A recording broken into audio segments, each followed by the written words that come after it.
Alors justement, vous étiez dans cet avion. Vous faisiez partie des 5 dirigeants du FLN détournés vers Alger ce 22 octobre 1956. Est-ce que vous pouvez nous rappeler d'abord le contexte? Pourquoi est-ce que vous vous rendiez de Rabat à Tunis ce jour-là? Eh bien, le but, c'était un but politique. L'idée, c'est d'aller à une conférence, conférence maghrébine avec les Marocains et les Tunisiens, qui permettent de modifier l'équation politique. Fini le tête-à-tête Algérie-France. Il fallait absolument que le problème devienne d'abord essentiellement un problème maghrébin, ce qui nous permet d'avoir un rapport de force. Donc l'enjeu était très important. Voilà, donc la conférence de Maghreb pouvait ouvrir la voie à... Voilà, c'est la raison pour laquelle vous avez pris cet avion ce Absolument, jour-là. absolument. Alors la thèse de M. Haikal repose sur le fait que le roi Mohamed V devait vous conduire à Tunis à bord de son propre avion et que ce serait le prince Moulay Hassan, Hassan II qui fut après Hassan II, qui a fait en sorte que vous preniez un autre avion, celui qui a été détourné. Vous savez que l'armée n'avait pas besoin de complicité. Depuis le 1er novembre, l'armée cherchait à décapiter la direction du FLN pour désagréger les structures qui combattent en Algérie. Le SDEC était sur place. Il n'avait pas besoin de complicité. Le SDEC était sur place aussi à Tunis, il était sur place au Caire. C'est là-bas qu'ils ont essayé de décapiter le bureau du Maghreb. Donc, il était exclu qu'il y ait une complicité au sein du pouvoir marocain, puisque le prince héritier Hassan II a transmis au roi Mohamed V ma crainte lorsqu'ils ont décidé que nous partions ensemble dans le même avion que le roi. Je les ai mis pas en d'accord garde. là-dessus. Je n'étais pas d'accord, je les ai mis en garde contre les risques courait le roi Mohamed V. Vous aviez-vous suggéré de prendre un deuxième avion, de ne pas voyager en même temps? Absolument, c'est moi qui ai suggéré. Oui. Et bon, il est évident que la responsabilité incombe au SDEC d'ailleurs. Les préparatifs de l'enlèvement sont assez parlants. Alors justement, on y revient. Au cours de ce vol, donc le DC-3 d'Air Maroc atterrit à Alger au lieu d'atterrir à Tunis, ce qui est une surprise. Et puis là, c'est l'armée qui vous attend et qui vous arrête. Les 5 donc, dirigeants du FLN qui se trouvaient à bord de cet avion. Quel était l'objectif principal de la France en réalisant cette opération? Ne parlons pas de la France, l'objectif de l'armée. Parce qu'en fait, c'est l'armée qui avait je dirais, le monopole d'en finir avec la révolution algérienne. Donc, ils ont de tout temps essayé, d'un côté, de faire des offensives dans les montagnes, mais en même temps, d'en finir avec la direction extérieure. Et en vous arrêtant, ça pouvait désagréger totalement l'organisation intérieure. C'était décapiter un peu la tête, enfin décapiter le FLN à ce moment-là. Voilà. Alors nous avons retrouvé une émission, Les Dossiers de l'écran, à laquelle vous avez participé, c'était en 1982 sur la 2e chaîne française. Regardons ensemble un court extrait de l'intervention de Max Lejeune, qui était en 1956 secrétaire d'État français aux forces armées. Il s'agissait de quoi? Il s'agissait de l'interception d'un avion. Interception qui était demandée par le général commandant en chef en Algérie et par le général commandant la région aérienne de Nord d'Afrique. Hein, Brandon. Il fallait une réponse tout de suite. J'étais secrétaire d'État à la guerre, chargé de suivre les opérations militaires en Algérie. Comme j'ai dit au président de la République, quand il m'a dit « Expliquez-vous, monsieur le secrétaire d'État », je lui ai dit « Monsieur le Président, vous m'avez choisi comme ministre chargé de faire ce que j'appelle, moi, la guerre en Algérie, car c'est une guerre, c'est pas une opération de maintien de l'ordre. J'envoie tous les jours des soldats du contingent en Algérie. Je vais derrière eux sur les théâtres d'opération.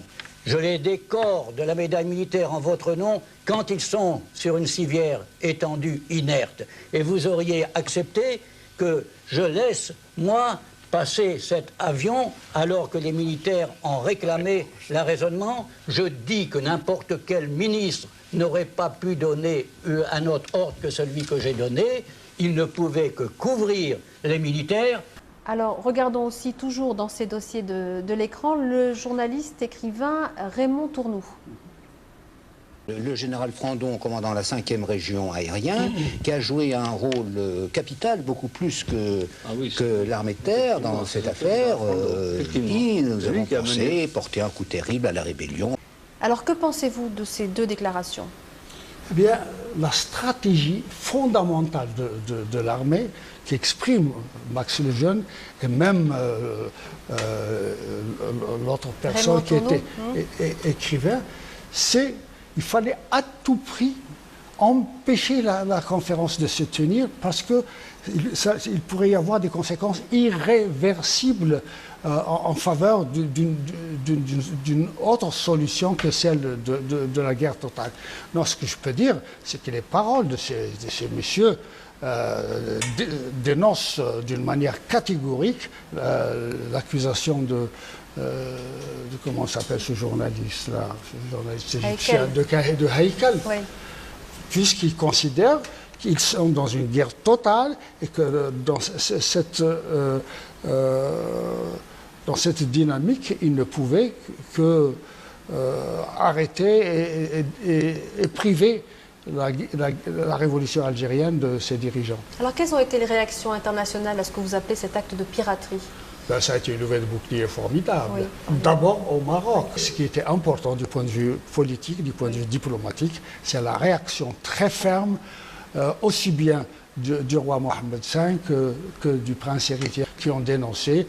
Et on ne peut pas ne pas quand même citer le fait que le roi Mohammed V a proposé de donner son fils en échange de la libération de ses hôtes, des hôtes qu'il avait reçus. Donc le roi Mohammed V avait proposé de vous échanger, vous cinq, contre son fils. Donc vous étiez, vous, emprisonné à Alger, et de faire l'échange avec son fils. Ah, tout à fait, mais je crois que ce qui est important, la déclaration très forte du roi a eu quand même un retentissement formidable du point de vue de l'opinion et surtout du point de vue de la façon dont les Américains et les autres conçoivent. Parce que de tout temps, ils ont protesté contre la solution guerrière du problème algérien. Alors voilà. Sur l'impact international, on va regarder justement ce que dit Christian Pineau, le ministre français des Affaires étrangères de l'époque. Oui. Qu'est-ce qu'il y avait de si grave dans cette opération?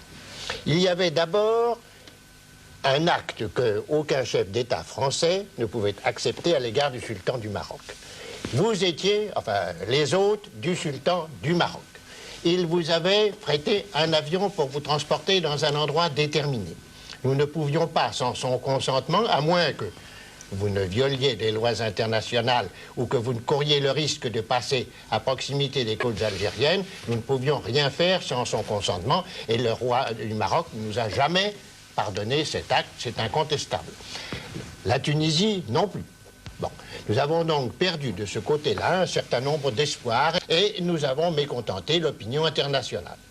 J'ai eu des conversations nombreuses avec les Américains qui étaient absolument hors d'eux lorsque cet événement s'est passé et je dis qu'il a fortement contribué à l'attitude des Américains lors de l'affaire de Suez.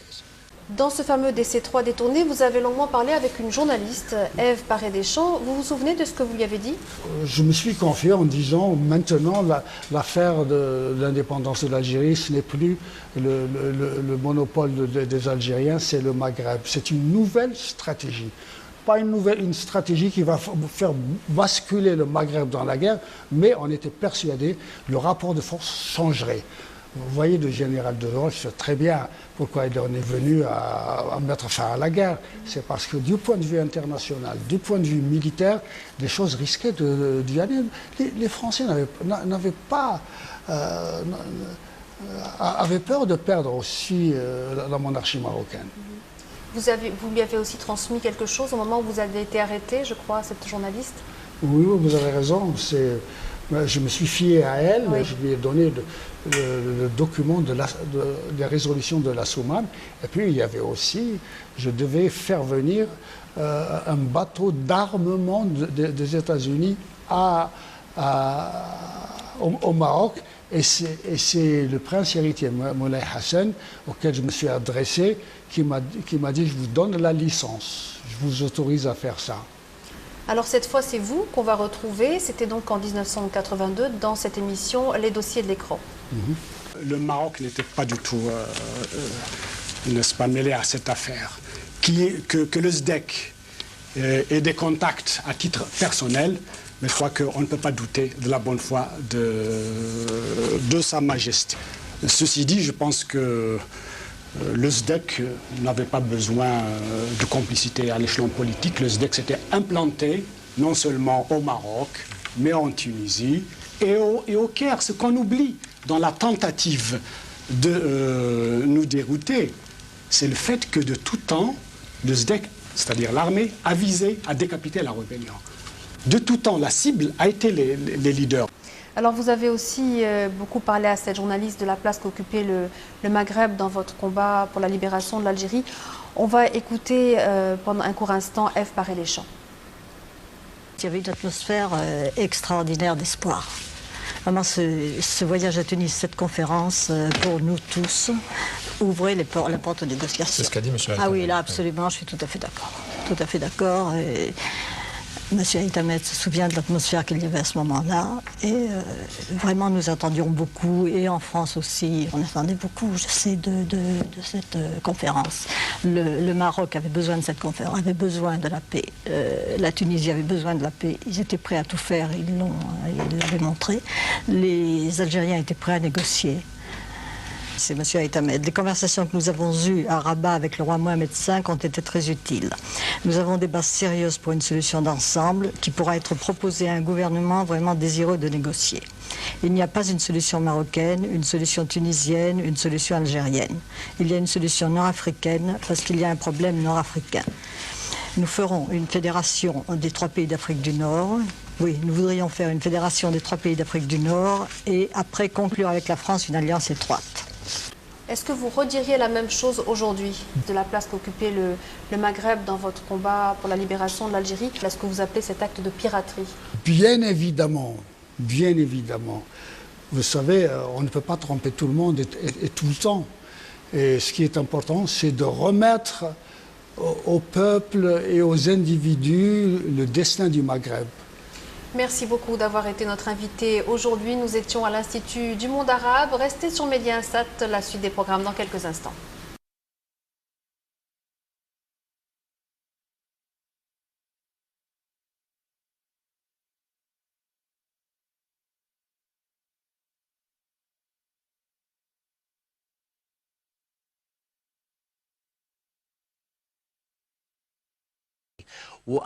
وأظن أنه الأمير الحسن هو بالتحديد من أقنع السلطان أنه يفصل، هو يركب طيارة والجزائريين لحمايتهم ولكي لا يظهروا ياخدوا الطيارة الثانية، وهذا هو التغيير الذي حصل. لكن الأمير الحسن لم يكن بعيدا على الإطلاق عن عملية خطف قادة الثورة الجزائرية، وهو له في هذا منطق معين. لكن حصل خطف الزعماء الجزائريين وبدا قدام الفرنساويين انهم قدام فرصه من ذهب.